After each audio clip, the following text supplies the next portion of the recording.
नमस्कार मैत्रिणींनो, मी वर्षा फॅशन या युट्यूब चॅनलमध्ये तुमचं अगदी मनापासून स्वागत करते। तर टायटल आणि थंबनेलवरून तुम्हाला समजलं असेल, मला एका ताईंची कमेंट आली होती जेव्हा मी साडी कवर दाखवलं होतं तर त्या व्हिडिओ खाली। तर त्यांनी विचारलं होतं की साडी कवर सारखं शर्ट कवर पण शिकवा ना, त्यासाठीच मी हा रिक्वेस्टेड व्हिडिओ घेऊन आलेली आहे। तर नक्कीच तुमच्यासाठी आजचा हा व्हिडिओ आहे ना, तो पण युजफुल ठरणार आहे।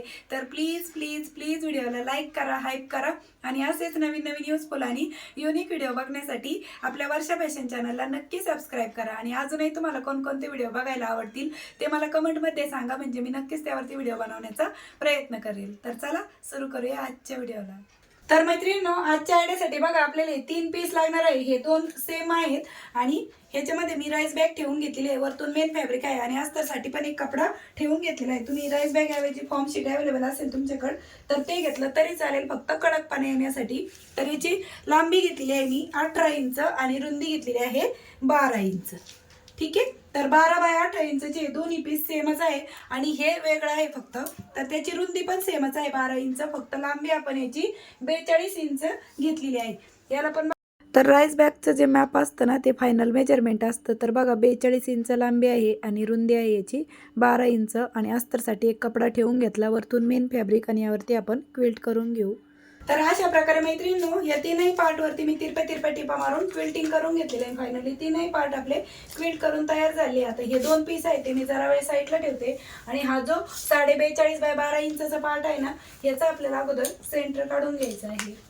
तर लांबीनुसार मी हा कपडा फोल्ड केला आणि इथे एक सेंटरला कट देऊन घेतला, दोन्ही साईडने सेंटरला मार्क केलं। आता त्यानंतर हे जे 18 इंच लांबीचे पीस आहेत ना 2, तर त्या 2 इंचा पण आपल्याला सेंटर काढून घ्यायचं आहे। बघा एकाच बाजूचा सेंटर काढलाय मी लांबीच्या। ठीक आहे, नंतर ते असे जोडायचे आपल्याला, पण त्या अगोदर आपण मोठा पार्ट आहे ना, तो जिकडनं त्याची रुंदी आहे 12 इंच त्या साईडने फोल्ड करून घेतला रुंदीच्या साईडने आणि एक सेंटरला मार्क करून घेतलं बघा अशा पद्धतीने। आणि जिकडनं फोल्ड केले तिकडनं आपण 2 इंचावरती मार्क करून घेतलेला आहे आणि वरतून खाली तुम्ही 9 इंच किंवा 9.5 इंच घेतलं तरी चालेल। तर मी इथे 9.5 इंचावरती घेतलेलं आहे आणि फोल्ड बाजूच्या बाजूने 2 इंच आणि इथे आपण असं चौकोन ड्रॉ करून घेतलेला आहे। आता जशी मार्किंग केली ना तशीच आपल्याला याची कटिंग करून घ्यायची। याचे माप मी तुम्हाला स्क्रीनवरती पण दिले, व्हॉइसवर देऊन पण सांगितलेले आहेत। ठीक आहे, आणि बघा कटिंग केल्याच्या नंतर आपला हा जो काही पार्ट आहे तो या पद्धतीने दिसणार आहे। ठीक आहे, आता त्यानंतर आपल्याला इथे पायपिंग करून घ्यायची। तर पायपिंगसाठी मी इथे मेन फॅब्रिकच घेतलेला आहे, ज्याची रुंदी इथे घेतलेली आहे मी 8.5 इंच आणि उंची घेतलेली आहे 12 इंच आणि हा आपल्याला अशा पद्धतीने स्टिच करून घ्यायचा आहे। तर मी त्या अगोदर ना कडेकडेला टाचणी लावून घेते, म्हणजे आपल्याला हा स्टिच करायला सोपं जाईल। ठीक आहे, तर 2-3 ठिकाणी टाचणी लावून घेतली। आता त्यानंतर आपल्याला यावरती स्टिच करून घ्यायचं आहे। तर अशा प्रकारे मी यावरती स्टिच करून घेतलं। आता एक्स्ट्राचा जेवढा फॅब्रिक असेल ना तो आपल्याला कट करून घ्यायचा आहे आणि मध्ये पण आपण हा जो कपडा आहे तो कट करून घेत आहोत। ठीक आहे, आणि त्यानंतर आपल्याला इथे कॉर्नरला छोटे छोटे कट देऊन घ्यायचे आणि ठिकठिकाणी पण आपण इथे छोटे छोटे कट देऊन घेऊ, म्हणजे जेव्हा आपण हा पलटी मारू तेव्हा हा शेप आपला इझिली पलटला जाईल। आणि इकडनं टाचणी लावलेली पण मी आता ही काढून टाकते आणि बघा हे अशा पद्धतीने आतमध्ये टर्न करून घ्यायचं आहे आणि एक कडेला दाबटीप द्यायची आणि जी वाढवपट्टी आहे ना ती पण आपल्याला डबल फोल्ड करून घ्यायची आहे अशा पद्धतीने। तर मी त्या अगोदर ठिकठिकाणी टाचणी लावून घेते आणि मग आपण यावरती डबल टिप देऊन घेऊ, म्हणजे फिनिशिंग सहित आपले हे जे पायपिंग आहे ना ती स्टिच होणार आहे। तर अगोदर टाचणी लावून घ्या तुम्ही, म्हणजे पायपिंग करताना किंवा स्टिचिंग करताना पण तुम्हाला सोपं जावं त्यासाठी। तर मैत्रिणींनो, तुम्हाला माझी शिकवण्याची सांगण्याची पद्धत किंवा व्हिडिओमधलं काहीही आवडत असेल ना तर ते तुम्ही मला कमेंटद्वारे नक्की सांगा किंवा कमेंटमध्ये हार्ट पण नक्की लिहा। आणि त्याचबरोबर तुम्ही व्हिडिओ कोणत्या गावातून शहरातून बघता ते पण मला कमेंटमध्ये नक्की सांगा, म्हणजे मलाही कळेल माझा व्हिडिओ कुठपर्यंत पोहोचत आहे। तर चला आता मी यावरती ना टिप मारून घेते। ठीक आहे, अशा पद्धतीने आपण याच्यावरती टिप मारून घेतलेली आहे। आता त्यानंतर आपल्याला हा जो पार्ट आहे ना हा थोडंसं मला मागे पुढे वाटतोय, तर तुम्ही अशा पद्धतीने स्ट्रेट कट करून घेते। तर इथे मी एक सरळ लाईन आहे ती ड्रॉ करून घेतलेली आहे आणि जशी मार्किंग केली तशीच मी याची कटिंग करून घेतलेली आहे. आता त्यानंतर इथे तुम्ही ना तुमच्याकडे जर अशी प्लॅस्टिकची पॉलिथिन असेल तर ती वापरा किंवा नेटचं फॅब्रिक असेल तर ते पण वापरू शकता. हे जे बघा आपल्या साडी कवरसोबत येतं किंवा लेगिन्ससोबत येतं ना, तीच प्लॅस्टिकची बॅग मी इथे वापरत आहे आणि त्याच्यावरती टीप येत नाही म्हणून मी इथे न्यूजपेपर ठेवून घेतलेला आहे. म्हणजे न्यूजपेपर जिकडनं पॉलिथिन आहे ना आतल्या साईडने तिकडनं राहणार आहे, म्हणजे आपली कुठल्याही प्रकारची पॉलिथिनवरती टीप येणार नाही, न्यूजपेपरवर येणार आहे. वरतून आपण ही टीप देऊन घेणार आहोत. तर मी तुम्हाला ही शिलाई मशीनवरती पण दाखवत आहे, म्हणजे कशा पद्धतीने टीप मारायची पॉलिथिनवरती ते तुम्हाला इझिली समजेल. आता बघा डबल टीप मी यावरती देऊन घेत आहे. तुम्ही नेटचं पण फॅब्रिक वापरू शकता, फक्त ट्रान्सपरंट शीट पाहिजे आपल्याला इथे, म्हणजे कपडे आपले व्हिजिबल होतील, दिसतील आपण त्यामध्ये कोणकोणते ड्रेस ठेवलेत त्यासाठी. आता हे न्यूजपेपर आपल्याला काढून टाकायचं आहे बघा अशा पद्धतीने. आणि जी प्लॅस्टिकची पॉलिथिन घेतली होती ना ती एक्स्ट्रा आहे बघा. तर स्टिचिंगच्या पुढे जेवढी एक्स्ट्रा असेल ना पॉलिथिन ती आपण कट करून घेतलेली आहे आणि या पद्धतीने आपली ही प्लॅस्टिक पॉलिथिन आहे ती स्टिच करून झालेली आहे. आता इथे आपल्याला ही पॉलिथिन स्टिच करून झाल्याच्या नंतर आपण इथे सेंटरला दोन्ही कडेला मार्क केले ना, तर हे जे दोन पार्ट आहेत ना 18x12 इंचचे ते आपल्याला बघा अशा पद्धतीने सेंटरला सेंटर मॅच करायचे आणि या पद्धतीने स्टिच करून घ्यायचे आहेत बघा. तर मी इथे अगोदर टाचणी लावून घेत आहे बघा, म्हणजे आपल्याला स्टिच करायला सोपं पडेल. तर एक पार्ट या साईडने आणि एक पार्ट ह्या साईडने असे दोन्ही साईडला हे दोन पार्ट आहेत ना 18 इंच लांबीचे ते आपण स्टिच करून घेणार आहोत. तर इथे बघा मी कडेला आणि मध्यभागी एक टाचणी लावून घेतली आणि जशी टाचणी लावली तसेच आपल्याला हे पार्ट बघा बाहेरच्याच साईडने येणार आहे आणि बाहेरच्या साईडने आपली परत आपण वरतून पायपिंग करणार आहोत, त्यामुळं इकडनंच मी हे स्टिच करते. तर अशा प्रकारे मैत्रिणींनो दुसऱ्या साईडने पण मी हा जो पार्ट आहे तो स्टिच करून घेतलेला आहे. दोन्ही कडा आपल्या स्टिच झाल्याच्या नंतर आता त्यानंतर आपल्याला हा जो पार्ट आहे तो अशा पद्धतीने पकडायचा आणि इकडच्या साईडने पण स्टिच करून घ्यायचा. तर मी इथे टाचणी लावते.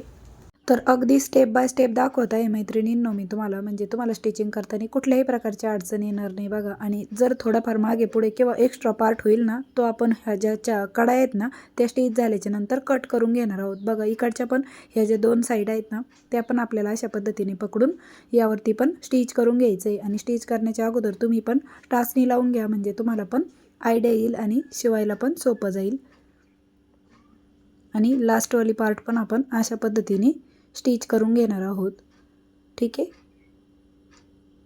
तर चला मी चारही कॉर्नर आहेत ना ते स्टिच करून घेते आणि एक्स्ट्राचं थोडंफार फॅब्रिक आहे ते पण कट करूया.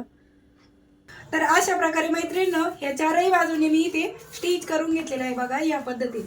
आता त्यानंतर थोडाफार हा जो मागे पुढे पार्ट असेल ना तो आपल्याला कट करून घ्यायचा आहे चारही बाजूने. तर जेवढा मागे पुढे पार्ट होता ना तेवढा मी इथे स्ट्रेट असा कट करून घेत आहे. ह्याची उंची मला जास्त वाटत होती, तुम्ही थोडीशी कमी घेतली तरी पण चालेल, कारण की खूप उंच झालं होतं, म्हणजे खूपच मोठी साईज झाली होती. आता त्यानंतर इकडनं आपण स्टिच करून घेऊ. तर अशा प्रकारे इथे मी अगदी 1/2 इंचची टीप आहे ती देऊन घेतलेली आहे. आता त्यानंतर आपल्याला इकडनं पायपिंग करून घ्यायची. तर पायपिंगसाठी बघा इथे अशा पद्धतीने मी ही जी पट्टी आहे ती घेतलेली आहे. याची रुंदी साधारणतः 2.5 इंच रुंदीची मी इथे स्ट्रीप घेतलेली आहे आणि ही आपल्याला अशा पद्धतीने स्टिच करून घ्यायची आहे बघा या पद्धतीने. तर चला पायपिंग कशी करायची हे मी तुम्हाला शिलाई मशीनवरती पण दाखवते. तर बघा या पद्धतीने आपण ही पट्टी आहे ती ठेवून घेतलेली आहे. अगदी एक ना एक स्टेप मी तुम्हाला समजावून सांगत असते मैत्रिणींनो, त्यामुळे तुम्हाला शिवताना कुठल्याही प्रकारची अडचण येणार नाही आणि तुम्ही नक्की ट्राय करत चला. म्हणजे जसं तुम्ही ट्राय करतान शिवत जातान तसं तुमची प्रॅक्टिस होईल आणि सरावानी ना फिनिशिंग येते आणि गोष्टी सोप्या वाटायला लागतात आणि एकदा यायला लागलं ना मग आपण शिवत राहत असतो बघा. तर या पद्धतीने स्टिच केली. आता त्यानंतर ही परत वरच्या साईडला टर्न करून घ्यायची पट्टी आणि इकडनं आपल्याला डबल फोल्ड करून स्टिच करून घ्यायची, म्हणजे आपली ही जी पायपिंग आहे ती कंप्लीट होईल. आणि तुम्ही इथे पायपिंगसाठी ना दुसरा कोणताही मिक्स आणि मॅच कलरचा कपडा पण घेऊ शकता, पण मी इथे जो मेन फॅब्रिक आहे ना तोच कपडा घेतला आहे पायपिंगसाठी. आणि कॉर्नरवरती आल्याच्या नंतर आहे ना सुई कॉर्नरमध्ये तशीच गुंतवून ठेवायची आणि मग कपडा फिरवून घ्यायचा बघा या पद्धतीने.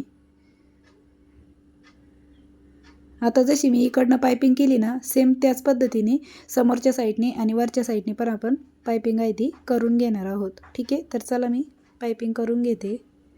तर अशा प्रकारे मैत्रिणींनो दुसऱ्या साईडने पण मी ही जी पायपिंग आहे ना ती करून घेतलेली आहे आणि वरच्या साईडने पण आपण ही पायपिंग आहे ती कंप्लीट करून घेतलेली आहे बघा या पद्धतीने. आता यानंतर आपल्याला या दोन्ही कडेला हँडल अटॅच करायचे. तर हँडलसाठी मी इथे बघा अशा पद्धतीने हा कपडा आहे तो कट करून घेतला. मध्यभागी राईस बॅग आहे. आता ह्याची लांबी घेतलेली आहे मी इथे 9 इंच आणि रुंदी घेतलेली आहे 4 ते 4.5 इंच आणि राईस बॅग पण मध्ये ठेवून घेतली. आणि अशा पद्धतीने आपल्याला हे दोनही हँडल आहेत ते स्टिच करून घ्यायचे. तर अशा प्रकारे मैत्रिणींनो हे दोनही हँडल आहेत ते मी स्टिच करून घेतलेले आहेत बघा. दोन्ही साईडने टिप मारून घेतली. आता त्यानंतर हे हँडल लावायचे कसे ते सांगते. आता जिकडनं आपली ही जी लांबी आहे ना तिचं आपल्याला सेंटर काढून घ्यायचं आहे अगोदर. तर इंच टेप आपल्याला अशा पद्धतीने फोल्ड करून घ्यायचं आहे म्हणजे आपल्याला सेंटर मिळालेलं आहे. आणि सेंटरला इथे मार्क केलं. आता सेंटरपासून आपल्याला 2 इंच इकडे आणि 2 इंच तिकडे अशी हँडलची मार्किंग आहे ती करून घ्यायची आहे. आणि खाली तुम्ही 1 इंच 2 इंच कितीही खाली लावू शकता बघा. आणि थोडंसं बेल्ट आपल्याला अर्धा इंच फोल्ड करायचं आहे सुरुवातीला आणि जशी मार्किंग केली त्याच्या पुढेच ठेवून घ्यायचं आहे. आणि जसं इकडनं मी मार्किंग केलं ना सेम त्याच पद्धतीने तिकडच्या साईडने पण ही बेल्टची मार्किंग आहे ती मी करून घेते आणि दोनही बेल्ट स्टिच करून घेते. ठीक आहे या पद्धतीने. तर चला बेल्ट स्टिच झाल्यावरती दाखवते. तर अशा प्रकारे मैत्रिणींनो दोनही साईडने मी जे हँडल आहे ना ते स्टिच करून घेतलेले आहे. याच्यावर बघा भरपूर अशा मी दाट टिपा आहेत त्या देऊन घेतलेल्या आहेत मशीन मागे पुढे करत म्हणजे जेणेकरून बेल्ट आपला मजबूत राहावा यासाठी इकडच्या साईडने पण. आता याच्यामध्ये आपण इस्त्री केलेले शर्ट ठेवू शकतो, कुर्ती ठेवू शकतो. तुम्हाला जे कपडे ठेवायचे असेल त्यासाठी तुम्ही याचा वापर वेगवेगळ्या प्रकारे करू शकता. तर चला मी याच्यामध्ये काही कपडे पण ठेवून घेते. तरी आपण खास शर्ट कवर म्हणून बनवलेला आहे. पण याच्यामध्ये जीन्स ठेवू शकतो, शर्ट ठेवू शकतो, तुमचे जे कोणते कपडे साड्या पण ठेवू शकता. कोणतेही कपडे ठेवण्यासाठी तुम्ही याचा वापर करू शकता. मी याच्यामध्ये काही माझे ड्रेस ठेवून दाखवले, काही जीन्स पॅन्ट, काही शर्ट. तुमचे जेवढे कपडे असतील नसतील तेवढे याच्यामध्ये बसणार आहे. कारण की मी जेवढे कपडे ठेवायला काढले होते ना याच्यात ते पण कमी पडले मला. भरपूर कपडे मी इथे ठेवून घेतलेले आहे. आणि बघा अशा पद्धतीने आपलं हे शर्ट कवर किंवा शर्ट ऑर्गनायझर आहे ते बनवून तयार झालेलं आहे. तर बघा मैत्रिणींनो भरपूर सारे मी याच्यामध्ये तुम्हाला शर्ट, काही कुर्ती, साडी, जीन्स ठेवून दाखवलेले आहे ना. अजून पण जागा शिल्लक आहे. खूप मोठ्या साईजचं झालेलं आहे. तुमच्या याच्यामध्ये भरपूर सारे कपडे स्टोअर होणार आहेत. तसं तर मी हे शर्ट ऑर्गनायझर म्हणूनच दाखवलं होतं. पण खूप मोठा असा स्पेस आहे याच्यामध्ये आणि भरपूर कपडे तुमच्या याच्यामध्ये बसणार आहे. तर त्याची रुंदी आहे बघा 12 इंच, लांबी आहे 17 इंच आणि उंची पण आहे आपली 12 इंच. त्यामुळे खूप मोठं झालेलं आहे हे. तुम्ही याची उंची ना थोडीशी कमी घेतली तरी चालेल. 12 इंच खूप झाली. इतकी जरी घेतली ना तुम्ही 6 इंच तरी चालेल किंवा 7-8 इंच. कारण की खूप मोठं झालेलं आहे. बघा इकडनं तुम्हाला विजिबल पण होत आहे कोणते कपडे ठेवलेले आहेत तुम्ही ते. तुम्ही एका कपाटामध्ये ठेवू शकता, दिवाणमध्ये ठेवू शकता. तुमचे काही कपडे असतील ते स्टोअर करून. आणि अजून पण जागा इथे शिल्लक आहे. एवढी जागा अजून रिकामीच आहे बघा. तर मैत्रिणींनो कसं वाटलं तुम्हाला आपलं आजचं शर्ट कवर म्हणा किंवा स्टोरेज बॉक्स ते पण मला कमेंट करून नक्की सांगा. व्हिडिओ युजफुल वाटला असेल, आवडला असेल तर प्लीज प्लीज प्लीज व्हिडिओला जाता जाता एक छोटंसं लाईक करा, शेअर करा आणि तुमची कमेंट पण मला आवर्जून करा. भेटूया पुन्हा नेक्स्ट व्हिडिओमध्ये. तोपर्यंत bye bye. Thanks for watching. Shri Swami Samarth. जय जिजाऊ, जय शिवराय.